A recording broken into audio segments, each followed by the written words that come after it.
ഇവിടെ ദൈവത്തിൻ്റെ വചനം പറയുന്നത്, എന്നാൽ താല്പര്യപ്പെടുവാൻ മനസ്സൊരുക്കമുണ്ടായതുപോലെ.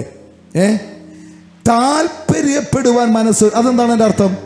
നിങ്ങൾ കൊടുക്കുവാൻ നിങ്ങൾക്കൊരു താല്പര്യം എപ്പോഴോ ഉണ്ടായില്ലയോ?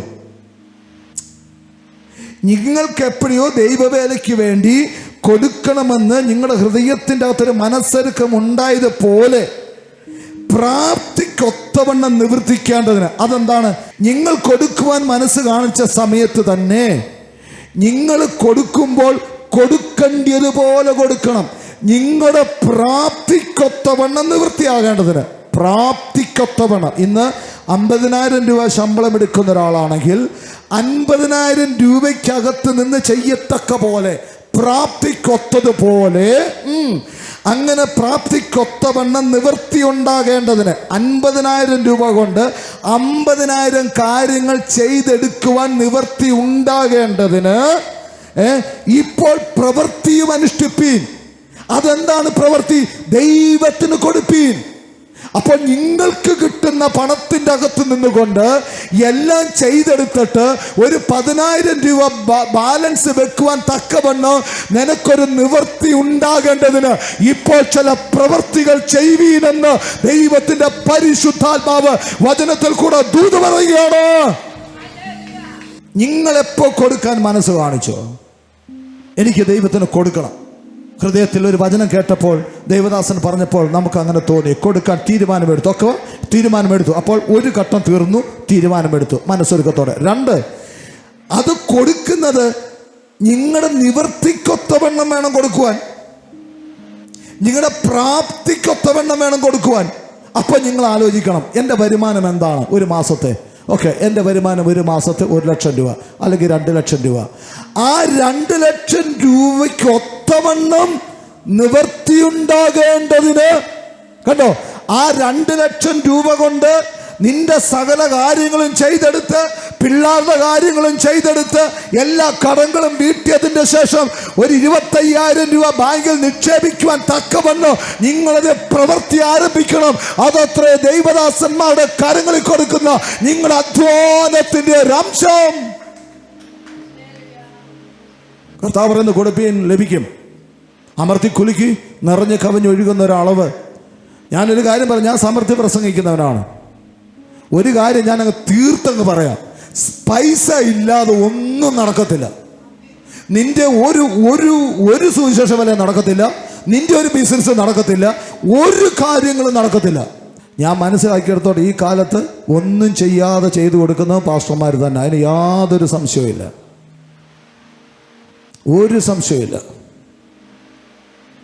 സ്തോത്രം. നിങ്ങൾ ഒരിക്കലും പൊട്ടാത്ത വിഷയങ്ങൾ ദേവദാസന്മാരുടെ കരങ്ങളിൽ കൊടുത്ത് പ്രാർത്ഥിച്ച് വിടുതൽ തന്നാൽ പോലും 5 പൈസ കൊടുക്കാത്തവരില്ലാത്തതുണ്ട്. ഇത് നമ്മുടെ പകുതി ആൾക്കാരോട് ഇന്ന് വന്നിട്ടില്ല. ഈ 5 വർഷമായിട്ട് 5 പൈസ എനിക്ക് തരാത്തവർ ഇതിനകത്ത് ഇപ്പോഴും ഇരിപ്പുണ്ട്, ഇനി വരാനുള്ളവരുടെ കൂട്ടത്തിലുമുണ്ട്. 5 പൈസ തന്നിട്ടില്ല. ഞാൻ നിങ്ങളുടെ അടുത്ത് ചോദിച്ചിട്ടുണ്ടോ? ബഹളം ഉണ്ടാക്കിയിട്ടുണ്ടോ? പൈസ തരുന്നവരോട് എനിക്കൊരു പ്രത്യേക സ്നേഹവും അല്ലാത്തവരോട് പ്രത്യേക അങ്ങനെയൊന്നുമില്ല. പക്ഷേ കൊടുക്കുക എന്നുള്ളത് നിങ്ങളുടെ കടമയാണ്. കൊടുക്കുക എന്നുള്ളത് നിങ്ങളുടെ കടമയാണ്. ഇല്ല ഇല്ല ഇല്ല ഇല്ല, ഈ ഇല്ല ഇല്ല എന്ന് പറയുമ്പോൾ ഉള്ളതൂടെ ഇല്ലാതായി പോവുകയാണ്. എനിക്കില്ല അതുകൊണ്ടാണ് ഞാൻ ഇങ്ങനെ തരുന്നത്, എനിക്കില്ല. ഇല്ല എന്ന് പറയുമ്പോൾ നിങ്ങളൊരു കാര്യം ആലോചിക്കണം. ആ മാസത്തെ ഇലക്ട്രിസിറ്റി ബില്ല് നിങ്ങൾ അടച്ചില്ലയോ? ഇല്ലെങ്കിലും നിങ്ങൾ അടയ്ക്കും, കാരണം ഫീസ് വരും. നിങ്ങൾ കുഞ്ഞുങ്ങളുടെ സ്കൂൾ ഫീസ് അടയ്ക്കുന്നില്ലയോ? കറക്റ്റായിട്ട് സ്കൂൾ ഫീസ് അടയ്ക്കുന്നില്ലെങ്കിൽ പിള്ളേരെ സ്കൂളിൽ നിന്ന് ഇറക്കി വിടും. Praise the Lord. അപ്പോൾ ഇല്ലെന്നുള്ളതല്ല പ്രശ്നം, കൊടുക്കാനുള്ള മനസ്സാണ് പ്രശ്നം. അതുകൊണ്ട് പറയുകയാണ്, നിങ്ങളുടെ പ്രാപ്തിക്കൊത്തവണ്ണം കൊടുക്കണം. ഹല്ലേലൂയ. നീ എന്ത് ഏൺ ചെയ്യുന്നോ അതിൻ്റെ അനുസരിച്ച് നിങ്ങൾ കൊടുക്കുവാൻ മനസ്സ് കാണിക്കണം. ഈ കൊടുക്കുന്ന കൂട്ടത്തിൽ 2-3 ടൈപ്പ് ആൾക്കാരുണ്ട്. അതുകൊണ്ട് പറഞ്ഞങ്ങ് നിർത്തിയേക്കാം. സ്തോത്രം. 1, ആരംഭശൂരത്വം ഭയങ്കരമാണ്. ചിലർക്ക് കൊടുക്കാൻ തുടങ്ങുമ്പോൾ 2-3 മാസം അടുപ്പിച്ചങ്ങ് കൊടുക്കും. ഭയങ്കര ആരംഭശൂരത്വമാണ്. അത് കഴിഞ്ഞാൽ പിന്നെ ആ കാര്യമേ അറിയത്തില്ല. പിന്നെ കൊടുക്കുന്നത് എപ്പോഴെങ്കിലും 5-6 മാസം കഴിഞ്ഞിട്ടായിരിക്കും കൊടുക്കുന്നത്. അതെന്താ അതിൻ്റെ കാരണം?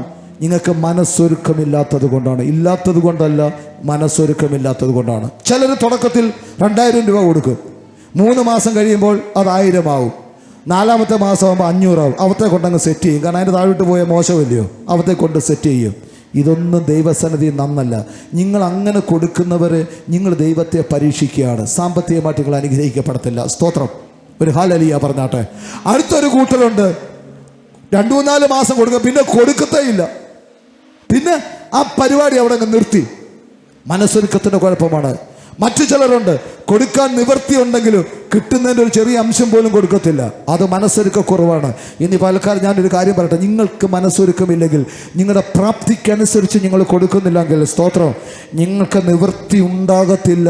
നിങ്ങൾക്ക് കിട്ടുന്ന പണം കൊണ്ട് വീണ്ടും വീണ്ടും കടഭാരത്തിലോട്ട് പോവുകയല്ലാതെ ഒരിക്കലും ഒരു ഉയർച്ച ഉണ്ടാകത്തില്ലെന്ന് ദൈവത്തിൻ്റെ പരിശുദ്ധാത്മാവ് വചനത്തിൽ കൂടെ ഓർമ്മിപ്പിക്കണം. അതുകൊണ്ട് നിങ്ങൾ എന്താണ് ചെയ്യേണ്ടത്? നിങ്ങൾ കൊടുക്കുമ്പോൾ നല്ലതുപോലെ കൊടുക്കുക. സ്തോത്രം. പറഞ്ഞു നിർത്തട്ടെ. പൗലോസ് പറയുകയാണ്, അങ്ങനെ എൻ്റെ സുവിശേഷ വേലയ്ക്ക് നിങ്ങൾ എന്നെ സഹായിച്ചു. സ്തോത്രം. അതുകൊണ്ട് ഞാൻ തൃപ്തനായിരിക്കുന്നു. അങ്ങനെ പൗലോസിന് കൊടുത്ത് തൃപ്തി വരുത്തിയവരോടാണ് പൗലോസ് പറയുന്നത്, എൻ്റെ ദൈവമോ നിങ്ങളുടെ ബുദ്ധിമുട്ടൊക്കെയും ദൈവവേലയ്ക്ക് എന്നെ സഹായിച്ച നിങ്ങളുടെ ബുദ്ധിമുട്ടുകളൊക്കെ അവൻ്റെ മഹത്വത്തോട് ദൈവത്തിൻ്റെ ധനത്തിനൊത്തവണ്ണം യേശു ക്രിസ്തുവിൽ കൂടെ അവൻ പൂർത്തീകരിച്ചു തരുമെന്നാണ് പറഞ്ഞത്. കുറച്ച് തരുമെന്നല്ല പറഞ്ഞത്, പൂർത്തീകരിച്ചു തരുമെന്നാണ് പറഞ്ഞത്. ഇപ്പോൾ ഈ വചനത്തിൻ്റെ അർത്ഥം മനസ്സിലായോ? ഇത് കേൾക്കുമ്പോൾ, കരമടിക്കുമ്പോൾ നിങ്ങൾ മനസാക്ഷിയോട് ചോദിക്കണം, ഞാൻ ദൈവസഭയ്ക്ക് കൊടുക്കുന്നവനാണോ, ദൈവദാസന് കൊടുക്കുന്നവനാണോ, അല്ലെങ്കിൽ ഈ വചനം നിങ്ങൾക്കുള്ളതല്ല. നിങ്ങൾ കൊടുക്കുന്നവരാണെങ്കിൽ ഈ വചനം കരമടിച്ചേറ്റെടുത്താൽ ദൈവത്തിൻ്റെ വചനം പറയുന്നു, ക്രിസ്തുയേശുവിൽ കൂടെ അത് പൂർത്തീകരിച്ചു തരും.